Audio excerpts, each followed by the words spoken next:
Welcome to the Stories in EDU podcast, the show where we talk with real educators and hear their powerful impact. Their stories will grab you, inspire you, and show you the reach of the work we do. And now, the Bretzman Group presents your hosts, Josh Gauthier and Mandy Taylor. Hello, everybody, and welcome back to Stories in EDU, the podcast where we share great stories with educators all across the United States and the world. And we're excited that you're here to listen to us speak once again. And Mandy and I were recently having a great discussion about a lot of different things. We often talk about middle school because our son's in middle school, and there's just a lot of shared stuff there. And we often talk, which is funny, about like the differences in like our educational trajectory. So that, Mandy, you were, 20 years in the classroom and then switched into the instructional? I taught for 17 and then have been a coach for 3. So yes, this is my 20th year in the same district, which is kind of exciting and kind of strange all at one time. But 17 years. Yeah, I taught for 3, and then this is my end of my 4th year as a technology coach. And it's just weird because it feels like in our earlier podcast with Brian, he mentioned this before too, because he didn't feel like a real teacher. And I often wonder, okay, I've now been a coach longer than I was in the classroom, and it's weird. Like I need you to make me feel better about this.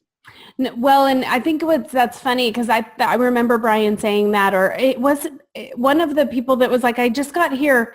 I feel sometimes like my story's less than because I didn't always want to be a teacher, that I wound up here as opposed to really pursued it. But one of the things I feel like throughout this whole process of podcasting with all these different educators is everyone has such fascinating things that they bring to the table, even from the girl we talked to, when we interviewed Barbara with the puppets, and we interviewed, it's just everybody gets here in such different ways, but the ways, what they bring and the experiences often help guide the work that they do with kids. And so that to me has been so interesting about listening to. I don't think anyone's story is, you're not less a teacher because you did it for a certain amount of time, and you're not less, I will say I did have an identity crisis kind of when I left the classroom to coach, because I felt like I didn't have as measurable of an impact. Like when I was in the classroom, I always knew. I knew with my kids, the families would talk to me. I knew that I made a difference. And I think as a coach, it's harder to find the validation or you have to really find it in a different way, and you look in different areas, and it's important to set goals and, really visit with people. And but it's difficult, but it doesn't make me less effective or important. It's just an entirely different, it's just an entirely different lens. So I think all of it is exciting, which is what brings me to Sarah, how excited I am to have her today, because if you happen to be watching on YouTube, you're thinking, oh, y'all have a kid on the podcast tonight to interview. That's so cute, like a student, but that's actually not true. So Sarah, I would just like for you to introduce yourself, if you'll just kind of just tell us who you are, what you do, and then we'll go from there. Okay. My name's Sarah. I currently teach 5th grade in Austin, Texas. I guess a little south of Austin, Texas. I'm originally from Maryland. After I went to school in Maryland, that actually took me from there to Utah. I taught a little bit in Utah, and now I'm here. I absolutely love where I am, love this district, love my school. I'm happy to be here. Thank you for having me. Of course. So I am a coach in the district where Sarah teaches. And as an instructional coach, one of the things we do periodically is meet on different campuses, and we talk to the coaches and the administrators at that particular campus about challenges and goals of the campus, what they're working towards, and then we get to do learning walks in classrooms. And so it's really fascinating for me because even within our district, different campuses are so different, and, with different leadership styles and different goals and different demographics. And so I've been so lucky to go into all these classrooms. And so Sarah's room really stood out to me. And so I asked her to come and visit with us. So I'm excited about hearing more about your story in a little bit. I think we're going to start off with our card game so that I don't get derailed here. I'm kind of hijacking Josh's job. He's like, what are you doing right now? There are no defined roles. We are like a modern day Major League Baseball bullpen. I like it. Perfect. The reference that a few people will get. Okay. I will revel in it, and I've learned to just be okay with that. All right, so we are going to our lightning round now. We'll each take a minute and respond to a quick prompt to get the juice flowing for our storytelling. And this card says, encourage front-end student choice. Tell a story about how you encourage students to choose a path for their learning that allowed all students or groups of students to go in their own direction. What did you learn from the process? And how did you act as their GPS on their journey? Oh. Okay. All right. Hold up. Hold on. I'm ready to jump right in. Okay. I'm bringing up the official timer. Right. Okay. I think absolutely the most impactful front-end student-driven learning that has gone on even just this year for me has been Genius Hour. And that is when the students, it's 3 simple things. They have to ask a question, they need to research something, and then they need to teach something. And it's something that they're passionate about. So it's what they want to learn. And I will act as their GPS because I'm a facilitator. I'm a sounding board to kind of bounce ideas off of. I'll take an idea that they have and I'll help them build their idea and help them build their questions. And the final products have been so amazing. Students have come up with these ideas and these questions all by themselves and researched and presented them, taught their classmates, and their classmates have learned, and it's been amazing. Genius Hour. Yep, 1 minute. Okay. That was fantastic, nice. Actually. Phenomenal. No extra seconds for you today, Mandy. Sorry. Sometimes I like to I will always harvest extra seconds if possible. Yeah. Harvest. Good word. Whenever you are ready. Well, I'm going to go back about, 5 years, I guess. So my first year back teaching 3rd grade, I took a 9-year stint in 1st grade, and then I went back to 3rd. And right at that time, the first week of school, I signed up for this program and was able to work with 4 other teachers in the district, and we each got 10 Chromebooks in our classroom. And this was back before Chromebooks were cool. I didn't even really know what it was. And so that entire year was an experiment with us within my room with how to use them for learning. And it was blended before we called it blended, but it was just kind of this learning process. And so pretty much anytime we would do an activity, it would be well, what could we do with Chromebooks? How could we use these as a tool? And the kids just would teach me so many different things that I didn't really know about throughout that process. And it's been helpful since then. You got it. We'll count it. I had to nail the landing and then all right. fall. You stopped. It was good. Okay. Oh, goodness. Okay. So I had a brief foray into teaching high school during my teaching stint. And it was interesting in that I was way over my head. And so part of what helped me get through that was that common Twitter advice, right? It's well, you don't have to know the content. You have to trust the kids to go there. So I kind of had to take that to heart because I really didn't, and there was a lot I wanted to do. So I taught a digital media tools course, and one of the units that was in there was game design. And it written in there from the previous teacher was to use a tool called Game Maker, which I found quite challenging. I didn't really think every student needed to go through that. So I allowed them to choose whether they wanted to use Scratch or Game Maker or Kodu, or I think there might have been something else in there, and let them make their own games. And then we had the community school come over, and they each played and reviewed the games, and it was a fun little thing. Oh, very cool. My son loves Scratch. Scratches Bay. He loves it. Okay, I need a t-shirt that says that. Maybe he would wear it. Scratches Bay, the little cat. Yeah, that'd be great. Let's make it. Let's talk to MIT. All right. So, Sarah. Yes. So Genius Hour, and I think I almost segued right into this. So I as a newerish to the content high school teacher really struggled in getting up to speed on what the content was.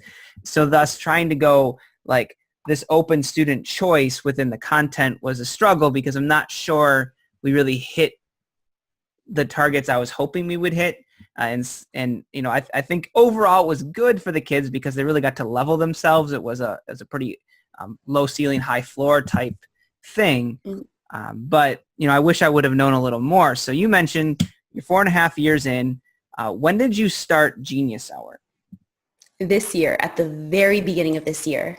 Okay. So I planned it over the summer and I implemented it. They knew about it day one. They were taught what would be going on. So what was the reaction from your classroom of kids on day one when you introduced this? Generally speaking, they were excited.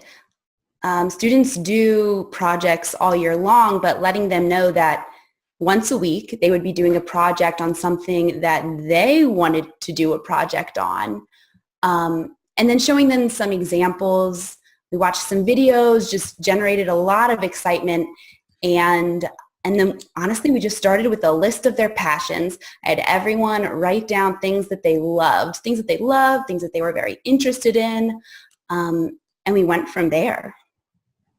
So when you said, I'm just curious because we're about to kind of close out this school year and launch into another summer for teachers. Mm-hmm. And I know when I was in the classroom and even now,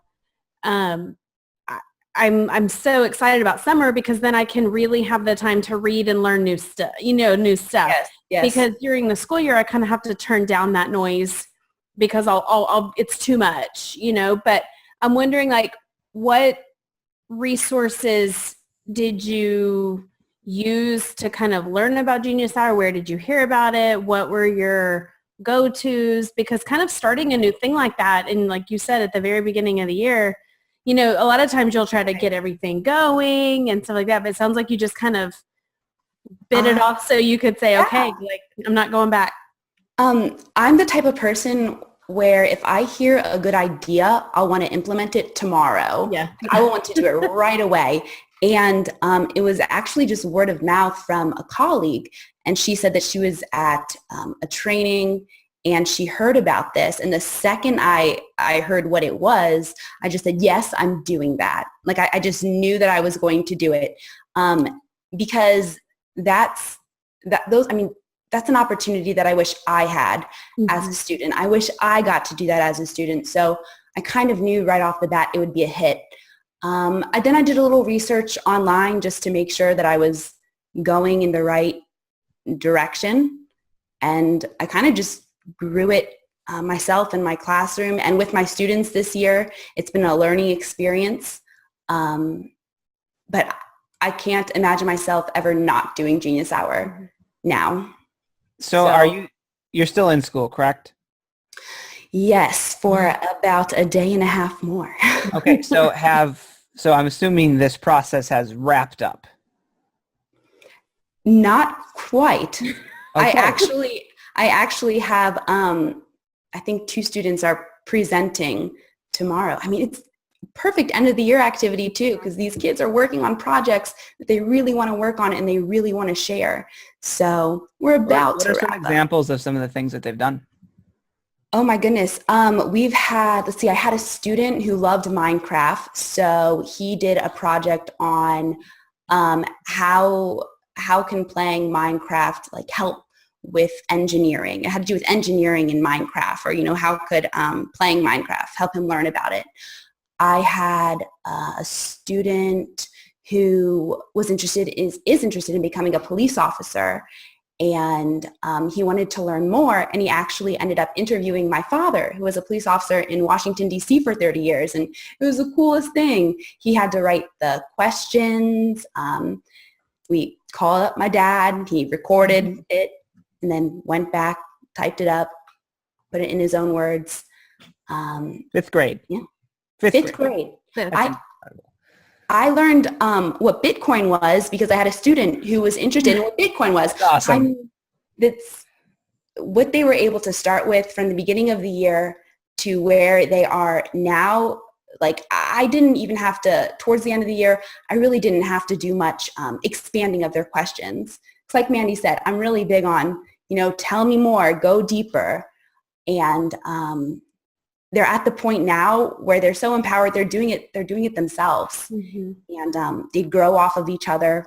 We had career day a few weeks ago, and there was a detective there, and he made a comment, something about his bulletproof vest. Well, that sparked something in one of my students who then wanted to go and do a project on bulletproof vests because he wanted to know how they worked. So it's really taught my students to question things, to question what they don't know, and then even to question, things they do know, or maybe misconceptions people have, and dig in at the fifth grade level. It's been amazing. So, awesome. Sarah, do they work on something for like an extended time, or do they work on something until they feel finished and then they present it and then start something new, or is it all different? It reminds me kind of like a writer's workshop, but like a thinking workshop, where everybody's just kind of self-paced doing their own. It's at their own pace. So it's 1 hour a week.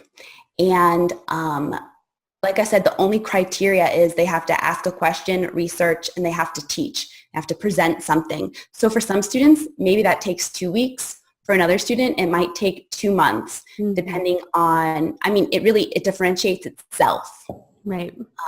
So they'll work at their level and their pace, and then I'm there as a facilitator to kind of crank it up a couple notches and help them do that.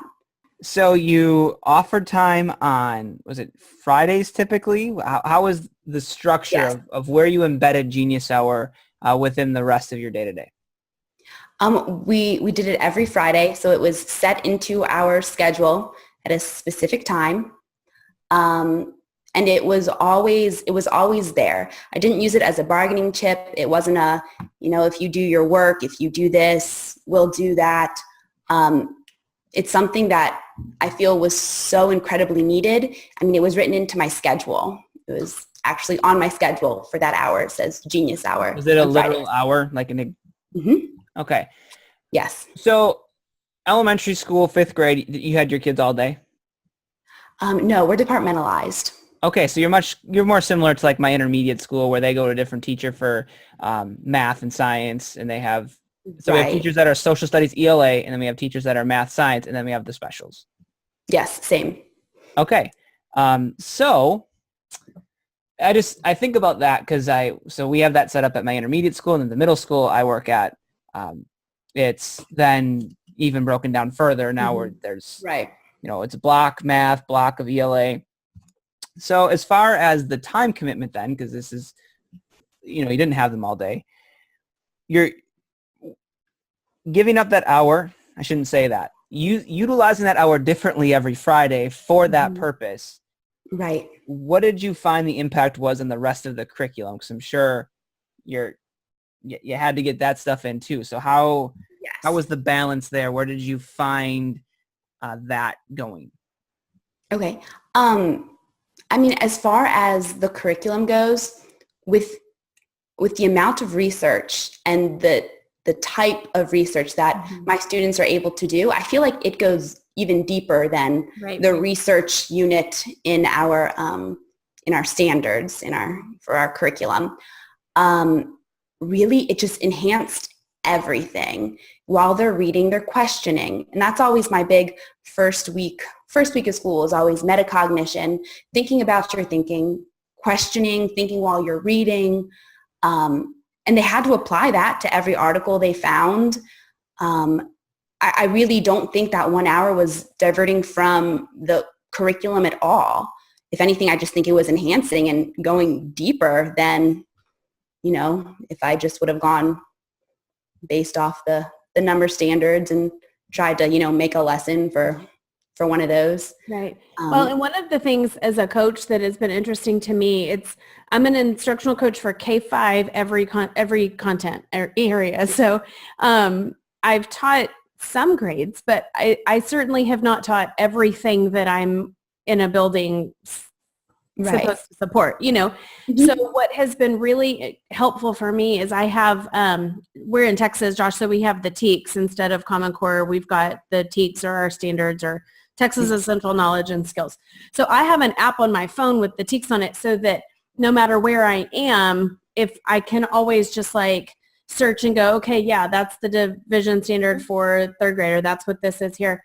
But one of the things that I see a lot is that in these big research units that, like when we do the research ELA unit or something, that it's often easier to kind of scaffold that way down and direct it a lot more because it can get chaotic and teachers get a little, flustered and things like that. But from my perspective, looking at what like the process of Genius Hour, it really is it's to me the framer's intent. It's what the people that wrote the standard meant when they talk about research. It means that I'm looking at primary sources, that I'm checking these things, that it's a self-selected topic of interest. We're not all doing the same animal. We're not all doing the same thing. And so what happens is that, from my perspective anyway, is that the engagement, the buy-in is so much more because the kids it's not dictated to them what they have to learn about. They're doing it themselves, and I know I talk about Parker a lot. My son, when he was a 6th grader, he was in, they call it a Gateway to Technology class. And so they learned, one of the things they worked on was Scratch. And so they taught them, or, they messed around with Scratch or whatever. He became so hyper-focused on that program that one day he came in and he was like, Mom, I made up a Scratch presentation to teach the Pythagorean theorem. And I was like, I don't know what any of the words you're saying mean. Like, I'm elementary to the core. And he's like, well, I coded a game to like teach people how to use the Pythagorean theorem. And I was like, are you learning about the Pythagorean theorem? And he's like, no, I just think it's cool. I think it's neat the way it works out. So I made this game, whatever. But I was like, so are you going to show that to your math teacher? He's like, no, it's not math. I just did it for GTT. And it was so weird to me because like as a mom, I'm like, can't you, like, that would be so cool if you were leveraging that power and that interest in because even now, I mean, he's a math person he always wants to come home and he's in love with his graphing calculator. I mean, it's like a weird, strange thing with him. But I think it would be so fascinating. Like, I can see you having a Genius Hour with math content. You could you could expand it, and there's 100,000 different ways that it could go. Yeah. But I think that I'm just kind of thinking of that idea of when you give that front end choice, right. They're using the standards the way that the standards are meant to be used. It's not contrived. It's not fake. It's not overly scaffolded. And then to me, it's very constructivist learning theory. Yeah. The kids are building the meaning as they do the project. And so then that process becomes way more important than the ultimate product that they produce. I'm just fascinated with it. Yeah, it's so authentic. It's something that they love and they take pride in. And it's so exciting to see. I have one student who he created one of his first ones. He wanted to create a website, and I said, how about you check out, Google Sites? I'll guide them in a direction. So he explored Google Sites all his own. He created a website about art, and he embedded some things that, some like drawing tools, and I put it up on the Google Classroom. So after he taught the kids about it, so that our students could go and actually play on his website that he created with the drawing tools. And and he was getting lots of questions about it. So then his very next Genius Hour was how to create a website. And he collaborated with another student. They shot a video and he made a website about, how to make a website. And these are the steps and these are, what you should do. And it was just the coolest thing, these kids building off of each other, building off of themselves. And yeah, I agree. It's definitely what the TEKS, were intended for. But when you just look at a list of numbers, you're not going, numbers and words, you're not going to necessarily think as long-term as you should be and you can be. Yeah. Yeah. Wow. That is really fascinating stuff. Moving forward, what are you thinking of for next year? You've been through this process now for a year. You've seen the good, you've seen the bad, you've seen everything in between. Is there one thing that you would do differently when you do this next year? Oh, man. Honestly, no. I can't think of anything that I would do differently. It was just so, for where I'm at now, and even the beginning of the year, it was really just having that idea in my mind that, wow, these kids are going to learn how they want to learn, what they want to learn. And it's worked. And that, it's so simple. I want everyone do Genius Hour. It's crazy. The growth that my students experienced this year, the academic growth, alone, huge. And I really think that lots of it has to do with the empowerment that they felt creating these projects, wanting to be learners. I mean, they're learners, our students are learners, but it's a difference, being a learner and then wanting to be a learner, wanting to be a student, and then wanting to be a teacher. I mean, my students love to teach. They love to share.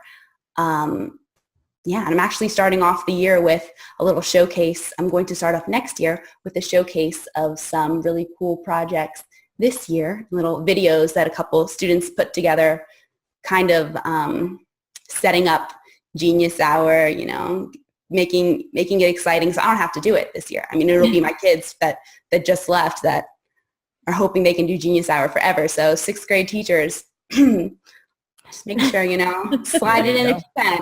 Because it's amazing. That's the way to do it.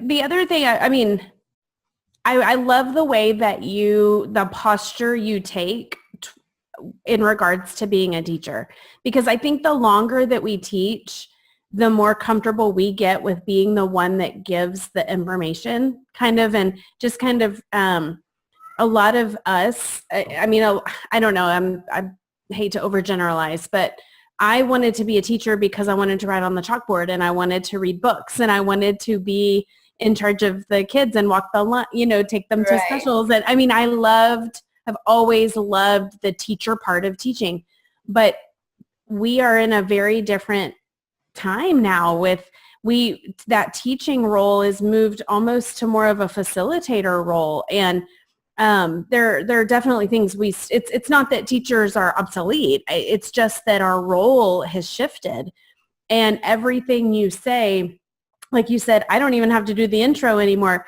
Like a lot of times that beginning of the year that's when they're the most excited because they're on the stage the most.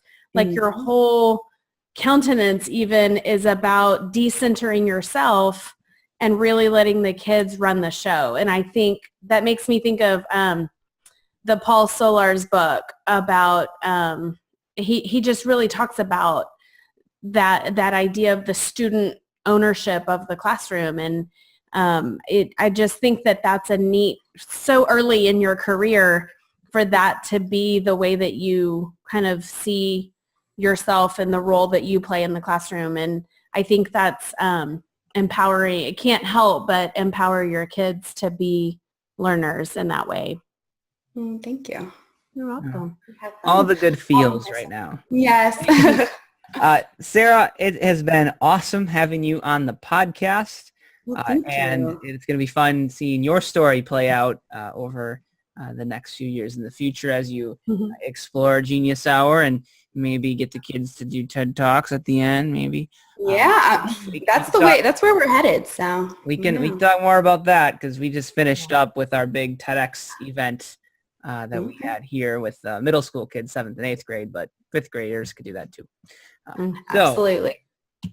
If people want to learn a little more about what you're doing for Genius Hour or just the amazing things happening in a 5th grade classroom in Texas, where could they reach out to you? All right. On Twitter, it's at 5th with Fuchs. So it's the number 5, TH, and then my last name, Fuchs. So that's me. Yeah, absolutely. There's some fun things posted there. Message me, ask me. I love to share. So yeah. Sounds like you have a great blueprint for including this in your classroom. And I'm excited to kind of dig in, and I'm going to check out your feed. Have you posted any of the student projects out there? Yes, there are. Okay. There's a handful of projects. Going to check that out. I am super excited. And my favorite thing to post. Yes. Always. All right. Well, thank you for joining us. We're going to wrap up. You have a great rest of your night. Thanks, you too. Yeah. Whew, that's awesome. When people are like, the system and the teachers are all beaten down and whatever, and I mean, it's definitely not an easy time to be a teacher, but I just feel like we're in a good place when you've got teachers that are so, I mean, like as she said, there's a day and a half of school left and she's just like glowing almost with pride and is so proud of her kids and where they came from and what they're doing now. And I just, I'm just so excited that teachers are empowered at this time of the year. And absolutely. Well, she feels empowered, but I think part of it is she gave her students an opportunity to blow her away, and they did. And that's what you see is that this idea that, students should pursue their own learning, and, that can go any number of different ways, but to have it actually lead to some really awesome projects and things the students are showing, and to see the dividends pay off in your classroom, like that's what you hope to happen. And when it does, like you can't help but be energized, because how fun is that to know that your students are authentically able to pursue their passions in their classroom? What kind of effect does that have on your culture in your classroom? What kind of effect does that have on their own personality and their own way they feel about themselves and how they approach school? Just very cool. And thank you for hooking us up with her tonight to be on the podcast, because I think that's a great thing to hear about that. I always ask that question about where you find the time, because that's usually the biggest thing that I push back on when I bring this up with other teachers is, I think this would be really cool. I think that, if you're really struggling with your students, giving them control over something is the best way to teach them how to have responsibility over that control. If they have control over nothing, they'll never be able to learn how to be responsible. And it's always that time question. And I don't know if Nick, because I talk with Nick all the time. We had Nick Giacobbe on earlier in the podcast. And I don't know if he talked about it when he was on with us, but he and I have had conversations about these soft starts he does. First 10 minutes of every class. So instead of a whole hour or a whole day of a class, it's the soft start. It's just 10 minutes a day. They just come in, boom, they're working on it. And, even though it wasn't every student who did something amazing, I mean, he had two kids or a couple kids who made a video for Chicago Google Educator Group Film Festival, and they won first place. Super cool video too. So I think there's a lot of creative ways to sneak it in, but I think it's that idea that thinking of it as not you're giving away the time, you're investing the time. Right, exactly. That'll work. So great discussion about Genius Hour. There's probably a bunch of other people we can have on to talk about it. So if you do Genius Hour and you want to talk about how you do it, we'd love to have you tell your story on Stories in EDU. You can always join us every Tuesday as the new episodes gets published sometime at night by our awesome editor and producer, Jason Bretzman. That makes him sound super impressive. So I'm going to keep mentioning that. Love to get him a director's chair, like embroidered with his name on the back. We need to Photoshop that. It's going to be good. I'll get right on that. So thank you for listening to Stories in EDU. We hope you were inspired. Maybe you laughed a little bit. Maybe you're thinking about some things in your own classroom, or maybe you just want to share your story. You can always reach out to me at Mr. G Fact of the Day or Mandy at Mandy M. Taylor on Twitter. It's going to be the easiest way to get things going. And we look forward to having you tell your story. And we hope you keep listening to other teachers share theirs. Thank you for tuning in to the Stories in EDU podcast. Please be sure to subscribe and leave us a review. Until next time, thanks again.